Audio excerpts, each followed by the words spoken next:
స్త్రీ ధర్మముల ప్రాశస్త్యం. లోకధర్మములకు కారణభూతములు స్త్రీ పురుష జన్మలు.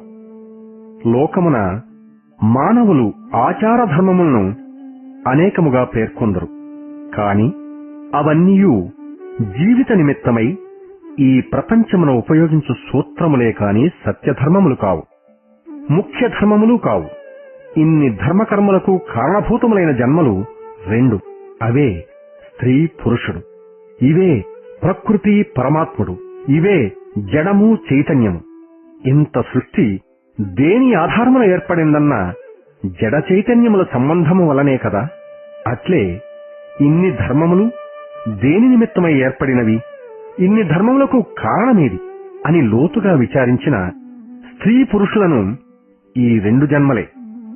కాన వీరి ధర్మములు, వీరి ఆచారములే లోకమునకు ప్రధాన ధర్మములు.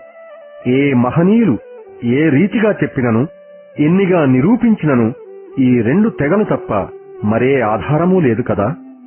కాన స్త్రీ ధర్మము, పురుష ధర్మము ప్రధాన ధర్మములు. మిగిలిన ధర్మములు వీని అంగములు. గోదావరి నదికి ఎన్నో పాయలు చేరినట్లు వారి వారి ధర్మమునకు అనేక అవసర ధర్మములు, ఆధార ధర్మములు అందులో లీనమగును. ఆధారమైన నదిని ప్రధానముగా తీసుకుందుమే కాని అందులో లీనమైన చీలిక నదులను మనము తలంచము. అట్లే ప్రధానమైన ప్రకృతి ధర్మములు మనము ఆధారముగా తీసుకునవలను కాని అందులో మిళితమైన అంగధర్మములను ఆధారముగా తీసుకొనకూడదు. దీనిని పట్టి చూడ లోకధర్మములు రెండే. ఒకటి స్త్రీ ధర్మము, రెండవది పురుష ధర్మము. స్వార్థరహితమైన పవిత్ర ప్రేమ స్త్రీలకు సహజ గుణం. స్త్రీ ధర్మం దీనినే భగవానుని భ్రాంతి అనగా శక్తి అందురు. అదే మాయ, దాని స్వరూపమే స్త్రీ. అందుకని స్త్రీ పరాశక్తి స్వరూపమని కూడా కొందరు తెలుపుదురు. ఆమెయే మానవుని విశ్వాసపాత్రమగు సహచరి, జీవిత భాగధేయ. స్త్రీ భగవానుని ఘనమగు చేత ప్రకృతి యొక్క విచిత్రము, అద్భుతములు అద్భుతము, పిండాండము, గృహమునకు రాణి, వాస్తవిక పరిపాలనా మాయ యొక్క ప్రతినిధి, గృహాంకారమగు లక్ష్మి, మానవుని మధుర మిత్రము. అట్టి శక్తి స్వరూపులైన స్త్రీలు మానవుని కంటే ఏ విషయములోనూ అల్పులు కారు. వారు తమ వాస్తవిక స్వభావరీత్యా ఎంతటి ఓరిమి, ఎంతటి క్షమ, భక్తి ప్రేమయుతులు. వారియందు అనేక సుగుణములున్నవి. వారి ఆత్మ నిగ్రహము పురుషునకుండదు. వారు ఆధ్యాత్మిక పదమును త్రొక్కుటకు మార్గదర్శకులు. స్వార్థరహితమైన పరిశుద్ధ ప్రేమ స్త్రీలకు లోపుట్టిన గుణము. తెలివి, నాగరికత, అనురాగబద్ధ ధార్మిక చింతన గల స్త్రీలు గృహమునకు లక్ష్మి వంటివారు.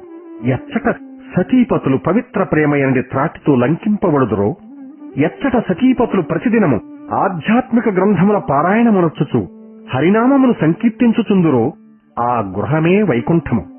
తన భర్త ఎడ అనురాగబద్ధయగు స్త్రీ పృథివిపై నొక అరుదకు సువాసన పుష్పము. కుటుంబమునకు విరాజమానవగు మణివంటిది. సుగుణవంతురాలగు సతి పతికొక చూడామణి. స్త్రీలకు పతివ్రతాధర్మము ప్రధాన లక్ష్యం. ఆ సచ్చీల శక్తిచే వారు దేనినైనను చేయగలరు.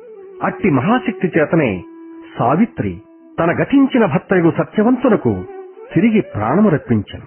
ఆమె వాస్తవికముగా మృత్యుజీవునితో పోరాడెను. అత్రి ఋషి భార్యయు దత్తాత్రేయుని తల్లియగు అనసూయ పాతివ్రత్యము అందరికీ తెలిసిన విషయమే. ఆమె తన పాతివ్రత్య శక్తిచే త్రిమూర్తులను కూడా పసిబిడ్డలుగా మార్చగలిగెను. నాలాయని తన కుష్ఠభర్త ప్రాణమును కాపాడుటకు సూర్యుని సంచారమునే ఆపివేశెను. పాతివ్రత్యమే స్త్రీలకు శిరోమణి. లోకముచే ఎక్కువగా కొనియాడబడినది స్త్రీకి ఈ లక్షణమే. ఈ శక్తిని వర్ణింపనిట్టి వారికి సాధ్యము కాదు, కానేరదు. గొప్ప విపత్తులలో పడిపోయినప్పటికీ స్త్రీ తన పాతివ్రత్య శక్తిచే సులభముగా రక్షింపబడును. స్త్రీకి పాతివ్రత్యమే జీవనము. స్త్రీ తన స్వకీయ యత్నముల ద్వారా తన్ను తాను కాపాడుకుని నిస్సంశయముగా స్వర్గమును పొందును. తన్ను బాధించ యత్నించినప్పుడు కేవలం ఒక మాటచే దమయంతి ఒక బోయవానిని బూడిదగా దగ్ధపరచను. రాజగు నలుడు తన సర్వస్వమును కోల్పోయి తన శరీరమున ఒంటిపట్టతో అరణ్యమున ప్రవేశించినప్పుడు ఆమె సంతోషముతో ప్రతి ఇక్కట్లు పంచుకొనెను. స్త్రీకి లజ్జ అతి ముఖ్యము. అది స్త్రీకి ఒక ఆభరణము. లజ్జ యొక్క సరిహద్దు దాటి చరించుట స్త్రీకి ధర్మ విరుద్ధము. అంతేకాక దీని వలన అనేక అపాయములకు గురియగును. స్త్రీ శోభనే విధ్వంసనమనొచ్చును. లజ్జ లేకున్నా సౌందర్యము నాజూకులేని స్త్రీగా కనిపించును. అణకువ, వినయ విధేయతలు, కోమలత్వము, సాధుత్వము, మధురత్వము వీని విచిత్ర మిశ్రమమే లజ్జ. లజ్జ అన్నది స్త్రీకి మిక్కిలి అమూల్యమైన ఆభరణం. లజ్జగల స్త్రీ ఔచిత్య భావనచే హద్దులోనుండను. అట్టి స్త్రీ ఉత్తమ ప్రవర్తనలు కలిగి ఉండవలను. లజ్జ నిజమైన ఘనతకు ఒక గుర్తు. లజ్జయే లేకున్నా స్త్రీలు తమ జాతికి అపకారము చేసిన వారే కాక తమ ధర్మమును నిర్మూలన చేసిన వారగుదురు. అట్టి వారిది వాసన లేని పుష్పము వలె లోకమున రాణింపులేని జీవితమోగును. ఇతర సుగుణములు ఎన్ని ఉన్నప్పటికీ లజ్జ లేకున్నా జీవితము కేవలము శూన్యం. లజ్జ అనున్నది స్త్రీని దివ్యమైన పవిత్ర పదవులకు లేవనెత్తును. లజ్జగల స్త్రీ ఇంటా బయట జగత్తునందే గౌరవములను అధికారముగా గుణము. నేటి కాలమున లజ్జను బజ్జీలుగా చేసి మృంగుచున్నారే, వారికి లేని గౌరవమే లేదు అని కొందరు అనవచ్చును. నేటి ప్రవర్తనలతో నాకు పరిచయం అక్కరలేదు, అందులో నేను ప్రవేశింపను. అవి కేవలము గౌరవ మర్యాదలు కావచ్చును, కాని అధికార గౌరవములు కావు. అనగా గౌరవమునకు అర్హులుగాని వారికిచ్చు మర్యాదలు అమర్యాదలుగానే భావించవలనే కాని అట్టివి మర్యాదలని భావించుట కూడా ఒక ద్రోహమే. అవి ముఖస్థుతి గౌరవములు, ఉమ్ము వేసిన మలినము వంటివి. లజ్జగల స్త్రీ ఇట్టి గౌరవ మర్యాదలు కాని పేరు ప్రతిష్టలు కాని ఆశించదు. కేవలం తన హద్దులను మాత్రమే దృష్టి అందించుకుని ప్రవర్తించుచుండను. తనకు తెలియకయే గౌరవ మర్యాదలు పొందుచుండను. పుష్పములందు కమలములందు ఉన్న మాధుర్యము తుమ్మిదలను కోరుచున్నదా? తేనెటీగలను పిలుచుచున్నదా? ఆ మాధుర్యమును చవిచూచిన ఒకడచే అవియే వెదుకుచూ వచ్చును. మాధుర్యమునకు తుమ్మిదలకు ఉన్న సంబంధమే దానికి కారణము. అట్టిదే హద్దులను గుర్తెరిగిన స్త్రీకి అధికార గౌరవముల గల సంబంధము. అట్టి పవిత్ర స్త్రీ గౌరవ మర్యాదలను ఆశించదు. అదే ఆత్మధర్మము. కమలముపై కప్ప కూర్చొని నేను కమలంపైనున్నానని గర్వించును కాని కమలమందలి మకరందమును తాను త్రాగినదా, చవిచూచినదా, అసలు ఉన్న సంగతైనను తెలియనా? తెలియదు. అట్లే నేటి మర్యాదలు కూడాను. పేరు ప్రతిష్టలను కుప్పలపై కప్పల వలె కూర్చొని అందులోని అంతరార్థము, అందులోని నిజధర్మము, దాని అందలి విశ్వాసము, గౌరవము, వాని విలువ తెలియని వారైండినా అది గౌరవమా? అదొక మర్యాద కాదు. కాదు, దానిని మర్యాద అని కాదు, వ్యాధి అని అనవచ్చును. నిజముగా లజ్జలేని స్త్రీని స్త్రీ అని చెప్పుటకు కూడా ఆత్మధర్మము అంగీకరించదు. ఆత్మధర్మ సంబంధము లేని గౌరవ మర్యాదలు శవము యొక్క అలంకారములగును.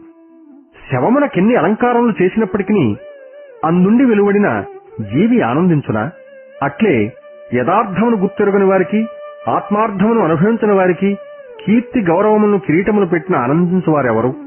ఇట్టి అర్థములేని మర్యాదలకు లొంగక ఆత్మగౌరవమునకు ఆహూతి కావటమే లజ్జగల స్త్రీ యొక్క లక్షణం.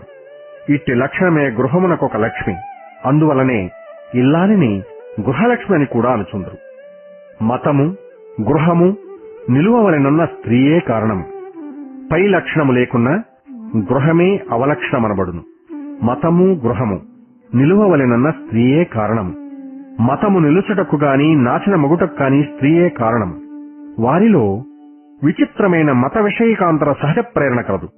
భక్తి, విశ్వాస, వినయము గల స్త్రీలు పురుషుల జీవితముల్లో దైవిక వర్తన అనుష్ఠానములను ప్రవేశపరతురు.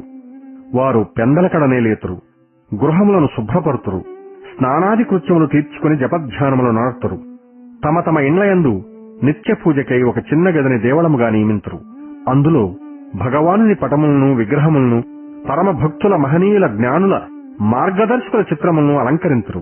వారా స్థలమును పవిత్రముగా నుంచి ఉదయము, సాయంత్రమున విశేష దినములను మరీ ఎక్కువగా ప్రార్థనలు, పూజలు, భజనలు, హారతి జరుపుకొందరు. అంతేగాక అట్టి స్త్రీ తన ఒత్తిడి చేత ఇంటి అందరి నాస్తిక పురుషుని కూడా ఏవియో ప్రార్థనలో లేక సత్కార్యమునో లేక మరే ఇతర భగవత్ సంబంధమైన పరోపకార చింతనో వనర్ప బలవంతము చేయుచుండను.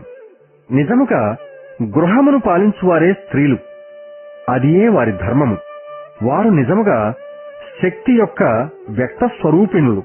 అట్లు కాక భర్త ఆధ్యాత్మిక మార్గములో నెగువకు ప్రయత్నించుచుండగా భార్య అట్టి మార్గమును సమ్మతింపక ఇంద్రియ విషయ మార్గమున లాగుచో, లేదా భార్య ఆధ్యాత్మిక మార్గములో ఉత్తమ స్థానములకు జనుచుండ భర్త ఇంద్రియ విషయ మార్గములో ఆమెను దిగువకు లాగుకొనుచుండిన అట్టి గృహము కాదు, అదొక గ్రహము.